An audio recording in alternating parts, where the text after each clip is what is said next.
رانا احسان افضل صاحب جو کے کوارڈینیٹر ہیں اور اکنامک افیئرز پہ حکومت پاکستان کے ترجمان بھی ہیں، وہ ہمارے ساتھ موجود ہیں۔ رانا احسان صاحب یہ بتائیں کہ یہ بہت سے لوگ یہ بات کرتے ہیں کہ جب تک پاکستان میں پولیٹیکل سٹیبلٹی نہیں آئے گی تو اکنامک سٹیبلٹی کا گول اچیو نہیں ہو سکتا، تو اس سے آپ مطمئن ہیں؟ کیا پاکستان میں اس وقت جو صورتحال ہے گورنمنٹ کی اور جوڈیشری کی لڑائی چل رہی ہے، گورنمنٹ اور اپوزیشن ایک دوسرے کے ساتھ صف آ رہا ہے، اس صورتحال میں اکانومی بہتر ہو جائے گی؟ نہیں دیکھیں، یہ تو بالکل ایک پری ریکوزٹ ہے کہ پولیٹیکل سٹیبلٹی ملک میں ہوگی تو ملک آگے بڑھے گا، لیکن اگر دیکھیں اس ملک میں ایک ملک کا وزیر اعظم فلور آف دا ہاؤس پہ کھڑا ہو کے کہے کہ آؤ ملک کی بقا اور ترقی کے لیے اکٹھے ہو جاتے ہیں، بیٹھ جاتے ہیں، اگر کوئی آپ کے لیڈر کو مشکلات ہیں تو تب اکٹھے بیٹھ جاتے ہیں، تو اس کا جواب آپ کو منفی میں ملے، اور پھر ایک ایسی اپوزیشن ہو جو خط لکھے آئی ایم ایف کو، پتا ہو، جانتے بوجھتے، اور اس کا یہ ریکارڈ ہو کہ جب آئی ایم ایف کا معاہدہ جتنا آج اہم ہے تب شاید اس سے زیادہ اہم ہو، وہ اس کو ڈسٹ بن میں پھاڑ کے پیٹرول سستا، بجلی سستی کر کے وہ چلے گئے اور ملک کو بالکل ایک کھائی میں معاشی طور پہ دھکیل کے چلے گئے، وہی پارٹی وہ خط لکھے آئی ایم ایف کو کہ اس ملک کو قرضہ نہ دیں اور وہ جا کے وہاں دھرنا دے، تو پھر یہاں آپ ایک بندہ آفر کر رہا ہے کہ آؤ مل کے بیٹھتے ہیں، اور دوسرا جو آپ کا جو پولیٹیکل پارٹی ہے وہ خط لکھے کہ اس ملک کو قرضہ نہ ملے، تو پھر یہاں سوال یہ بنتا ہے کہ کہاں کمی ہے؟ اگر اب ہماری کوشش ہو کہ پولیٹیکل سٹیبلٹی کی طرف ہم بڑھیں، بات چیت ہو، اور جواب میں 9 مئی کے واقعات ہو جائیں، یا جواب میں جو ہے ایسی پولرائزیشن کی یا نفرت کی بیج بوئے جائیں، تو پھر آپ کدھر جائیں گے؟ اور دیکھیں، میں یعنی کہ آپ حامد صاحب آپ دیکھ رہے ہوں گے کہ آج تک جتنے بھی مذاکرات پی ٹی آئی کے ساتھ ہوئے ہیں، اگر وہ کوئی آگے بھی بڑھے ہیں تو اینڈ میں خان صاحب کا لین کھینچ دیتے ہیں اور وہ کہیں کے نہیں رہتے مذاکرات۔ تو یہاں مسئلہ جو ہے وہ فرد واحد کے اندر ہے، وہ چاہتا ہی نہیں ہے کہ اس ملک کے اندر جو ہے پولیٹیکل سٹیبلٹی آئے اور اس کی وجہ سے اکنامک سٹیبلٹی آئے۔ تو یہ جانتے بوجھتے ہوئے دیکھیں، حکومت نے تو اپنا کام کرنا ہے، حکومت معاشی طور پہ بھی ملک کو آگے لے کے جا رہی ہے، اور جہاں وزیر اعظم فلور آف دا ہاؤس میں کھڑے ہوئے تھے تو وہ بھی اپنا ہم کام کر رہے ہیں کہ ہم کوشش کریں کہ مل جل کے آگے بڑھیں، لیکن اگر یہ ہوتا ہی نہیں ہے تو پھر گورنمنٹ کے ہاتھ میں جو ہے پھر وہ آلہ استعمال کرے گی، اور اگر کوئی قانون ٹوٹتا ہے یا کہیں کوئی آئین شکنی ہوئی ہے تو پھر اس کے مطابق وہاں کارروائی ہوگی۔ اچھا، اب شہباز رانا صاحب یہ بتائیں کہ مجھے یاد ہے کہ ایک دو دفعہ جو ہے وہ آپ نے یہ بھی رپورٹ کیا ہے کہ جو آئی ایم ایف کے اور حکومت کے جو مذاکرات ہوتے ہیں اس میں جو پاکستان میں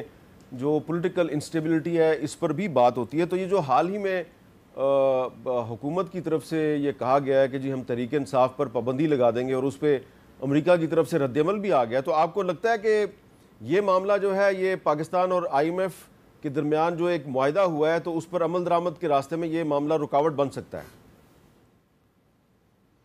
حامد میر صاحب، اس سٹیج کے اوپر جو پاکستان میں جو سیاسی استحکام ہے اس کی ضرورت شاید آج سے 2 یا 3 سال اس سے بھی زیادہ، بہت زیادہ ہے۔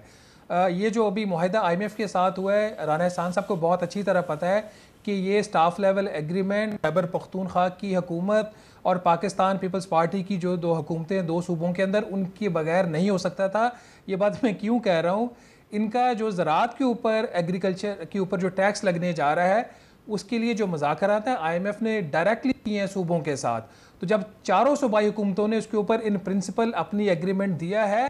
تو اس کے بعد ہی یہ سٹاف لیول ایگریمنٹ ہوا، number 1۔ Number 2، I M F نے ایک اور جو شرط اس پروگرام کے اندر رکھی ہوئی ہے، اس کے تحت فیڈرل گورنمنٹ اور چاروں صوبائی حکومتوں نے ایک نیشنل فسکل پیکٹ کے اوپر سائن کرنے ہیں، اور یہ جو فسکل پیکٹ ہے حامد میر صاحب، یہ جو ہمارا نیشنل فائنانس کمیشن ہے اس کے آلٹرنیٹ میں آ رہا ہے، جس کے تحت جو فیڈرل گورنمنٹ اپنی کچھ رسپانسبلٹی جو انہوں نے غیر آئینی طور پر وفاقی حکومت نے اپنے اوپر لی ہوئی ہیں وہ صوبوں کو انہوں نے ٹرانسفر کرنی ہے۔ تو اگر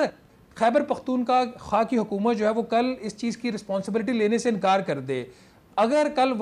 خیبر پختونخوا کی جو حکومت ہے وہ کہے کہ ہم زیر انکم ٹیکس کو نہیں مانتے، اور تیسری چیز، اگر کل خیبر پختونخوا کی حکومت یہ بات کہے کہ ہم نے جو پرائمری سرپلس دینا ہے، کیش سرپلس دینا اپنے بجٹ سے کوئی 175 ارب روپے کا ہم نہیں دیتے، تو پاکستان اور آئی ایم ایف کا پروگرام آگے نہیں چلے گا۔ تو یہ ساری صورتحال کو جانتے ہوئے بھی جب اس قسم کی پریس کانفرنسز کی جائیں کہ ہم پی ٹی آئی کے اوپر جو ہے وہ پابندی لگانے جا رہے ہیں، تو کیا ایسا نہیں ہے کہ یہ جو وفاقی حکومت ہے خود IMF کا جو پروگرام ہے اس کے راستے میں لینڈ مائنز بچا رہی ہے؟ اچھا، یہ ڈاکٹر فاروق سلیم صاحب، یہی سوال میرا آپ سے ہے کہ یہ جو وزیر اطلاعات اطاعت آرٹ صاحب نے تھوڑے دن پہلے اعلان کیا ہے کہ جی ہم تحریک انصاف پر پابندی لگائیں گے، تو اگر اس قسم کی کارروائی شروع ہوتی ہے تو اس کا ہماری اکانومی پہ کوئی اثر پڑے گا؟ دیکھیے، اگر IMF سے اس کو جوڑا جا رہا ہے تو میرا ذاتی تجربہ یہ رہا ہے کہ IMF جیسے جو مالیاتی ادارے ہیں ان کا وہ 2 لیولز پہ آپریٹ کرتے ہیں۔ ایک وہ لیول ہے جس کو ہم سٹاف لیول کہتے ہیں، جو سٹاف مشن پاکستان آتا ہے، دے گو بائی دا بک، جو کچھ کتاب میں لکھا ہے، جو حساب کتاب میں لکھا ہے وہ اس کے مطابق جاتے ہیں۔ جو سیاسی مداخلت ہوتی ہے یا سیاسی انٹرفیرنس آتی ہے وہ آتی ہے ایگزیکٹو بورڈ کے لیول پہ، اور IMF کے ایگزیکٹو بورڈ میں کوئی 8.5-9 لاکھ ووٹ ہیں صرف امریکہ بادشاہ کی۔ اس کا مطلب یہ کہ جب امریکہ کا ایگزیکٹو ڈائریکٹر ایک ہاتھ اٹھاتا ہے تو 8-9 لاکھ ووٹ جو ہیں وہ کھڑے ہو جاتے ہیں، وہ اٹھ جاتے ہیں۔ اب اس کا نتیجہ یہ اس کا لبے لباب یہ نکلتا ہے کہ پاکستان نے جو حساب کتاب کا معاملہ تھا اس پہ سٹاف لیول کو مکمل طور پہ جو ہے وہ مطمئن کر دیا ہے۔ اب یہ جائے گا ایگزیکٹو لیول پہ، اور وہاں پہ اگر امریکہ بادشاہ یہ چاہے، اگر امریکہ کا ایگزیکٹو ڈائریکٹر یہ چاہے کہ جی پاکستان میں جو سیاسی عدم استحکام ہے اس کے نتیجے میں جو معاشی استحکام نہیں آ سکتا یا IMF کی کنڈیشن سخت کرنی ہوں گی، تو وہ سیاسی جو انٹرفیرنس ہے وہ ایگزیکٹو لیول پہ جائے گی۔ میری جو پیشین گوئی ہے اس وقت جو نظر آ رہا ہے کہ شاید امریکہ پاکستان کی کسی حد تک مدد کرنا چاہتا ہے، اور اگر پاکستان کے اندر سیاسی عدم استحکام شاید بڑھ بھی جاتا ہے تو IMF کا جو پروگرام ہے وہ ایگزیکٹو بورڈ سے بھی منظور ہو جائے گا۔ دس از مائی پرسنل اوپینین۔ اچھا، لیکن بڑی آپ کی اہم اوپینین ہے، تو ڈاکٹر عابد صاحب آپ کا کیا خیال ہے؟ مودیز کی جو حال ہی میں رپورٹ آئی ہے اس میں بھی انہوں نے تھوڑا سا ذکر تو کیا ہے پاکستان میں سوشو پولیٹیکل انریسٹ کا اور سوشو پولیٹیکل ٹینشن کا ذکر کیا ہے، اور جو پاکستان کی کریڈٹ وردینس ہے، خواہ وہ IMF میں ہے یا ہمارے وہ انٹرنیشنل مارکیٹس میں ہے، وہ جڑی ہوئی ہے کہ یہاں پہ سیاست کس نہج پہ بیٹھتی ہے، اور اگر یہ سیاسی درجہ حرارت جو ہے اس میں کمی نہیں آتی تو نہ صرف یہ کہ ہماری کریڈٹ ریٹنگ جو ہے وہ افیکٹ ہوگی، بلکہ اگر آپ نے کل کا جو سٹیٹمنٹ سنی ہو امریکن اسپوکس پرسن کی، وائٹ ہاؤس اسپوکس پرسن کی، تو انہوں نے آلریڈی اس پہ تشویش کا اظہار کیا ہے کہ جی اس طرح کی ڈیولپمنٹ کو جس پہ کہ ایک سیاسی جماعت پہ پابندی لگنے کی بات ہو رہی ہے، امریکہ اس کو بڑی سنجیدگی سے فالو کر رہا ہے۔ اگر ہم امریکن الیکشنز کو دیکھیں جس میں کہ اب ٹرمپ جو ہے بڑے واضح طریقے سے وہ وکٹوریس نظر آتے ہیں، تو میرا خیال ہے کہ ساری جو انٹرنیشنل ڈیولپمنٹس ہیں اس میں ہمیں اپنا سیاسی درجہ حرارت کم کرنے کی ضرورت ہے۔ کسی جماعت پہ پابندی لگا کے، وہ PTI ہو یا کوئی اور جماعت ہو، اگر یہ سوچا جا رہا ہے کہ معاشی استحکام حاصل ہو جائے گا تو میرے خیال میں ایسا کرنا ممکن نہیں ہے۔ نہ تو وہ ڈومیسٹک جو ہے سوشو پولیٹیکل ٹینشن وہ اس کو آگے بڑھنے دے گی ان چیزوں کو، اور نہ ہی انٹرنیشنل کمیونٹی اس کو بڑی صاحب نظروں سے دیکھے گی۔ جی رانا احسان افضل خان صاحب، اگر فرض کریں کہ ٹرمپ جو ہے وہ امریکہ کا الیکشن جیت جاتے ہیں، تو آپ کو نہیں لگتا کہ ایسی صورت میں پھر اگر پاکستان میں تحریک انصاف پر پابندی کی کارروائی ہوگی تو پاکستان اور امریکہ کے تعلقات کشیدہ بھی ہو سکتے ہیں؟ نہیں، دیکھیں بات یہ کہ یہ پابندی کوئی حکومت نے تو نہیں لگانی نا، حکومت کا ایک موقف ہے، اور اس موقف کی بنیاد جو ہے وہ 9 مئی کے واقعات ہیں یا فورن فنڈنگ ہے یا سائفر کے اوپر ہے یا اور دیگر معاملات ہیں، اور ہم سمجھتے ہیں کہ یہ کیس بنتا ہے پابندی کا، اور ہم یہ شواہد اکٹھے کر کے جو ہے وہ سپریم کورٹ میں جائیں گے، تو پابندی تو سپریم کورٹ نے لگانی ہے نا۔ تو یہ ہم کوئی آزادانہ طور پہ اپنی کوئی من مرضی شوق نہیں پورا کر رہے، یہ اگر اس میں اس فائل میں یا جو بھی ایویڈنس ہم اکٹھے کر کے سپریم کورٹ کے اندر جمع کرائیں گے، اس میں اگر جان ہوئی تو وہاں سے لگ جائے گی، نہیں ہوئی تو ریجیکٹ ہو جائے گی۔ تو یہ ایک آئینی قانونی معاملہ ہے نا، یہاں کوئی من مرضی یا خواہشات تو نہیں پوری ہو رہی۔ تو میرے خیال سے اس کو کوئی بھی ملک جو ہے وہ رد نہیں کرے گا، کوئی بھی جو IFIs ہیں وہ اس کو رد نہیں کریں گے، کیونکہ آپ کی سپریم کورٹ ہے، آپ کی عدالت ہے، آزاد ہے، اس نے آزادانہ طور پہ فیصلہ کرنا ہے۔ تو یہ پروسیس میں ہو سکتا ہے ہمیں کامیابی ہو سکتا ہے نہ ہو، لیکن وہ ایویڈنس پہ ہوگی. جی تو اس میں دوسری دنیا میں تو کسی کو کوئی مسئلہ نہیں ہونا چاہیے. جی شہباز رانا صاحب، آپ اتفاق کرتے ہیں رانا احسان افضل خان صاحب کے ساتھ؟ نہیں، رانا احسان افضل صاحب نے دونوں سائڈ پہ پلے کیا، وچ از گڈ تھنگ. وہ کہہ رہے لگی تو ٹھیک ہے، نہ لگی تو تب بھی ٹھیک ہے. دیکھیے اگر حامد میر صاحب آئی ایم ایف کی اگر آئی ایم ایف کی کچھ شرائط نہ ہوتی جو صوبوں نے پوری کرنی ہے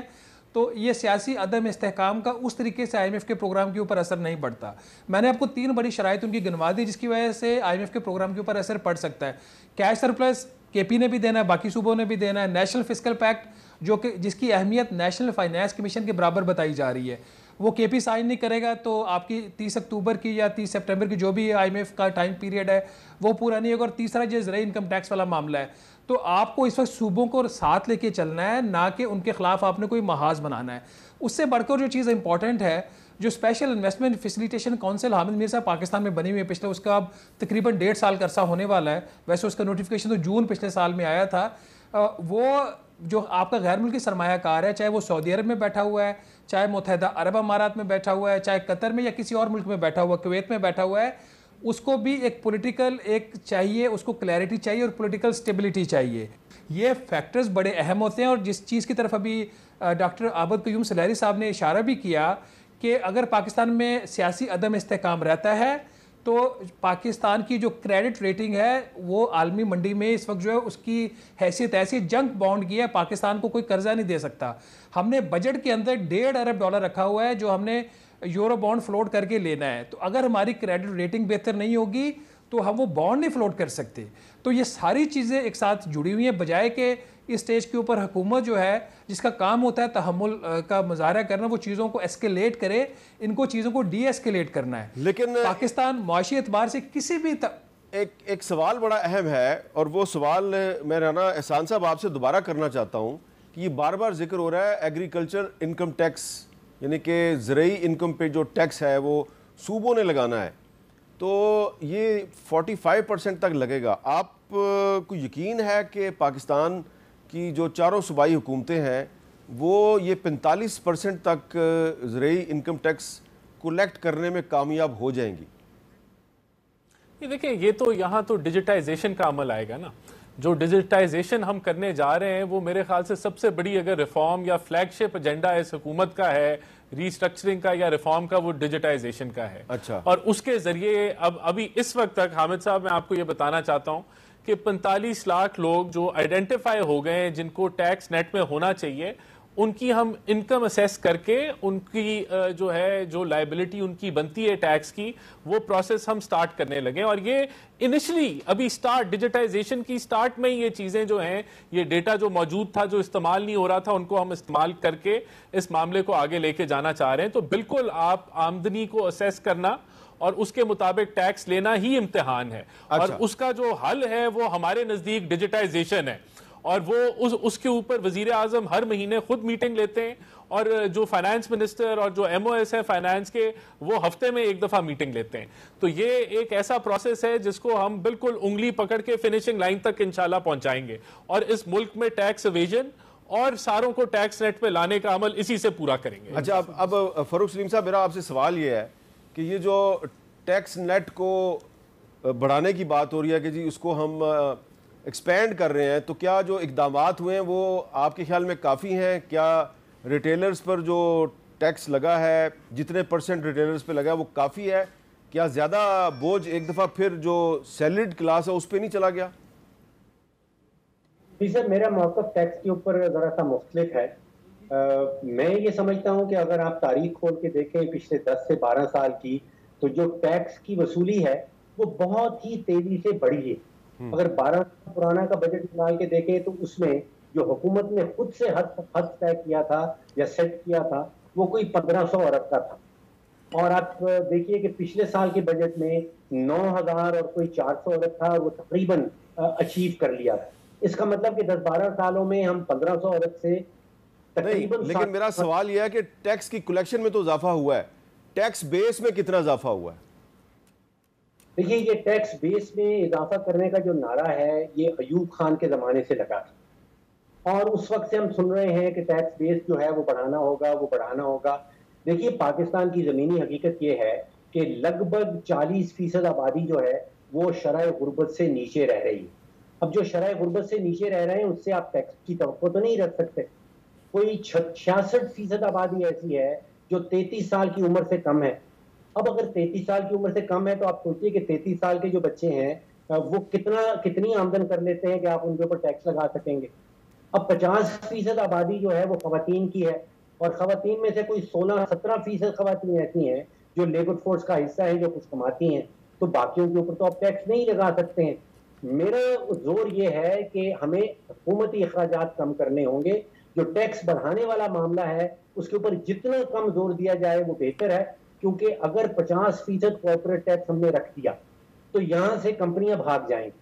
اور اگر آپ نے اتنا ہائی سیلریڈ کلاس کے لیے اور پروفیشنلز کے لیے ہائی ٹیکس کر دیا تو پھر وہ پریفر کریں گے کہ وہ پاکستان سے کہیں اور جا کے کام کر لیں. وہ آلریڈی جا رہے ہیں ویسے اور 50% ٹیکس دینا ہے, 50% حکومت لے جائے گی, تو پھر وہ پاکستان میں کاروبار کیوں کریں؟